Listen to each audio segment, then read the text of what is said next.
This is a toy story. Not just any toy story, but the biggest in the world today. It's about pocket monsters, Pokémon for short, which began as a kid's craze and has become a global marketing phenomenon. Pokémon has captured the imagination of children around the world and billions of dollars from their parents' wallets. It's now so pervasive schools have banned Pokémon in the playgrounds. But while adults might be mystified by tut-tut about unhealthy obsessions and manipulation, there's no escaping Pokémon, the biggest thing for kids since Mickey Mouse.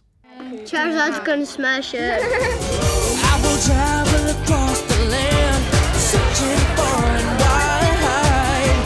Each Pokémon to understand the power that's inside. Look in almost any Australian backyard and you'll see our kids have been captured by monsters. I'll teach you Pokémon. Bulbasaur, Ivysaur, Venusaur, Squirtle, Wartortle, Blastoise, Charmander, Charmeleon, Charizard, Pikachu, Raichu. Sundays in the park have become open-air markets for Pokémon trading cards. Pikachu, Raichu, Sandshrew, Sandslash, Mewtwo. It's happening all over the world. Kids are in a new fantasy universe and speaking a new language. Bulbasaur, Ivysaur, Venusaur, Charmeleon, Charizard, Squirtle, Wordle, Blastoise. The greatest secret is kids get it and adults don't. So therefore, by ownership, when youngsters of 5, 6, 7 start talking their language, Pokemon language, initially parents do not understand it and they take a little while to get onto it. Then, boys and girls, mums and dads, are you ready for Pikachu? Let's do it! Pikachu, monster number 25 out of 151, is by far the most popular. Well, hi once again, everybody, and welcome. And I'd like to welcome to the stage Pikachu. Let's give him a big cheer and a big round of applause. Almost wherever you look, Pokémon is there. Video games, trading cards, I will be a Pokémon master! TV cartoons and a movie, and hundreds, yes, hundreds of licensed Pokémon-branded playthings. Fred Gaffney holds some of those lucrative licenses in Australia. It's enormous, isn't it? It really is. Over the years, great crazes have come every 5 years, but this new craze, Pokemon, works on about 8 different platforms, and it's the kids that discover the idea, a bit like Coca-Cola yo-yos or marbles, and once they take ownership, passionate ownership of an idea, it's almost unstoppable.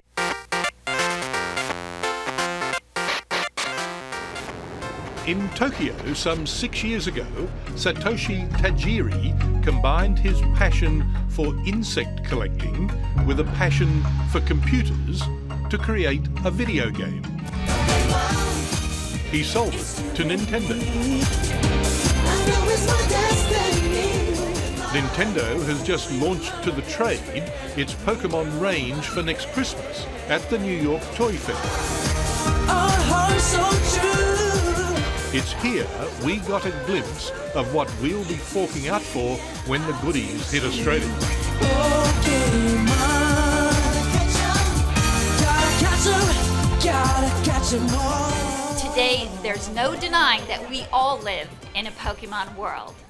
And let me be the first one to break the bad news to you parents out there. It's not going away. It's just going to get bigger and better. Nintendo's American Vice President, Gail Tilden, gets much of the credit for westernizing this Japanese concept. Some of them had very Japanese-sounding names. For Shugidane, we changed to Bulbasaur. It's a reptilian character with a flower bulb on its back. Oh, it's so cute! It's the best of all! We did actually work on a strategy that said, hey, let's get the TV show out a couple weeks in front of the game, followed by the game, and then all of the rest of the licensing. Toy marketing is as cool and calculated as that, is it?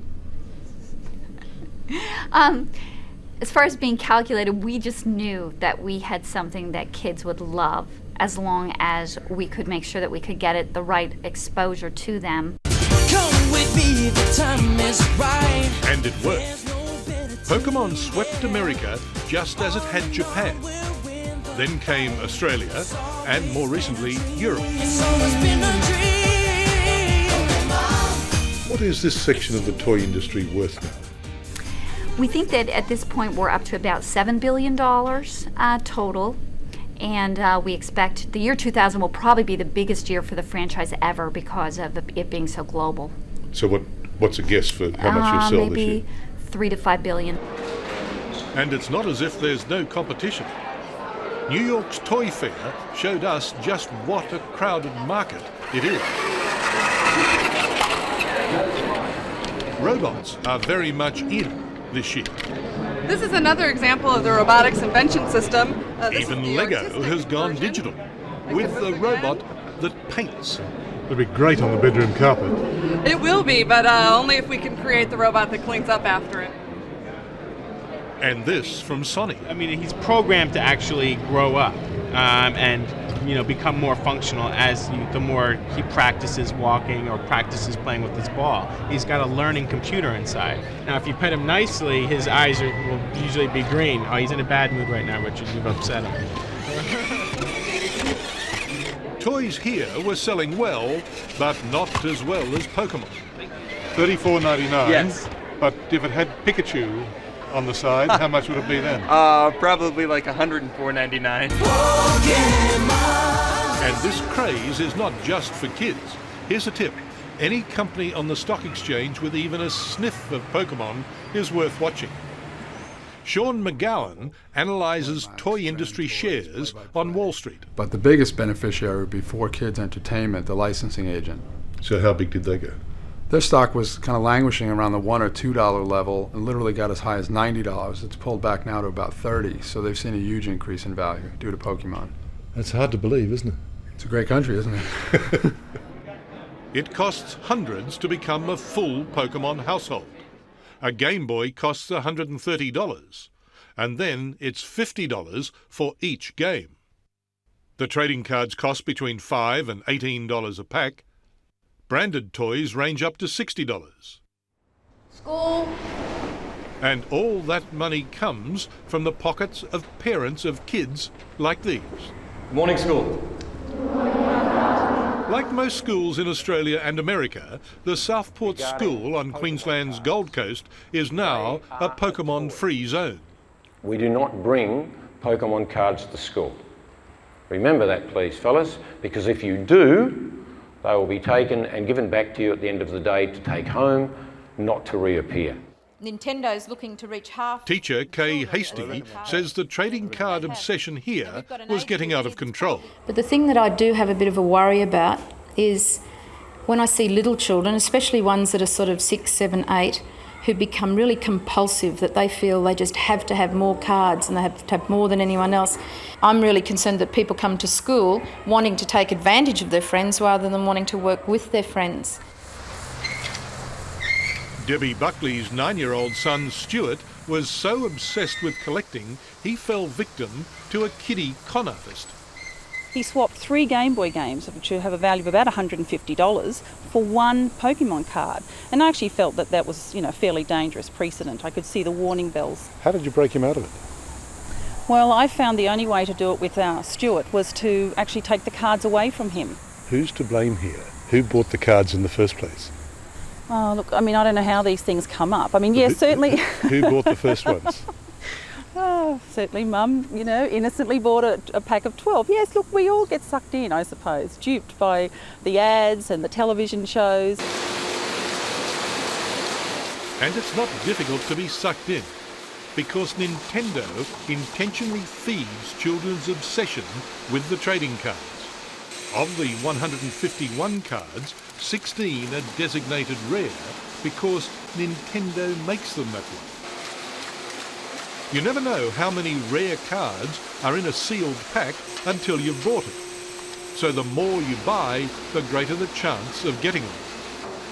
You intentionally make some cards scarce. Now, Well, that's... You're manipulating the market. No, I don't think so. I think that's a reflection of the concept of the game. It is all about collecting, and the very nature of collecting means that some Pokemon that you collect are going to be, by their very nature, harder to collect than others. Gavin Bust is Nintendo's Australian marketing director. Because you make some cards scarce, I've got to buy more and more if I'm to be sure of getting those scarce ones.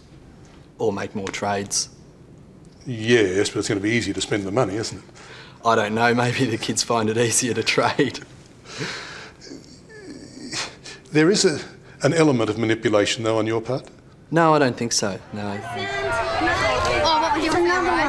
I think children are being exploited from those people who invented Pokemon, because the card game, all right, it went very good, but then it started to get bigger, and they thought, all right, we sucked a lot of people in now, let's make some more figurines. But you've bought some, haven't you? How come? It's just sort of, it's like smoking, addictive sort of thing. Do you think Nintendo's ripping you off? Not at all. You don't? Yeah, but what about $5 for just a pack of cards with only 11 in it? Oh, well, that's a bit of a rip-off. I reckon there should be more cards in the pack. But some of the cards, like, you might get a really, really rare one that's worth, say, $20, so there's your money back if you want to sell it. What's the most expensive card you've seen? Charizard, I've seen it for $100, but now it's only $70. I just brought out my Mewtwo, so now I'm going to use my psychic ability against... And the next craze is...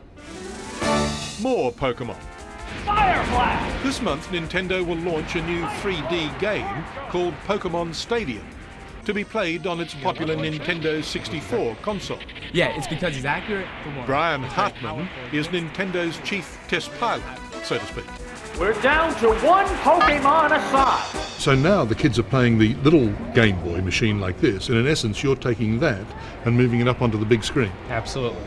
For Pokemon. For Pokemon. So you can still battle, you can still, train your Pokemon, you can still play with all of your Pokemon and battle with them. And later in the year come 2 new Game Boy games with more Pokemon characters, which of course means a whole new batch of trading cards. Those new games were launched recently in Japan. And how many have you sold in Japan? Japan, the first day it came out, sold nearly 2 million copies. 2 million of these little cartridges? 2 million of these little cartridges. On the first day? On the first day. 2 million on the first day, at $50 each? About there.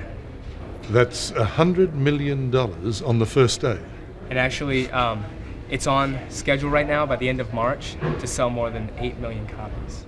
Ooh, you're my best friend. In the world we must defend.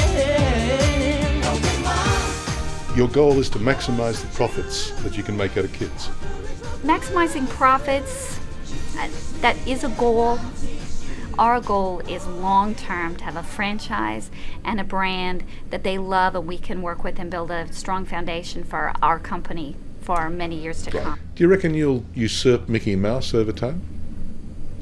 If we're lucky and if we do it right, we would love to manage Pikachu and the rest of the characters to be a better than Disney-esque franchise, and that is our goal. Gotta catch 'em all! Pokemon!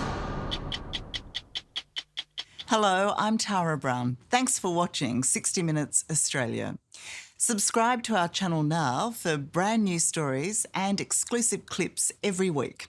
And don't miss out on our extra minute segments and full episodes of 60 Minutes on 9now.com.au and the 9Now app.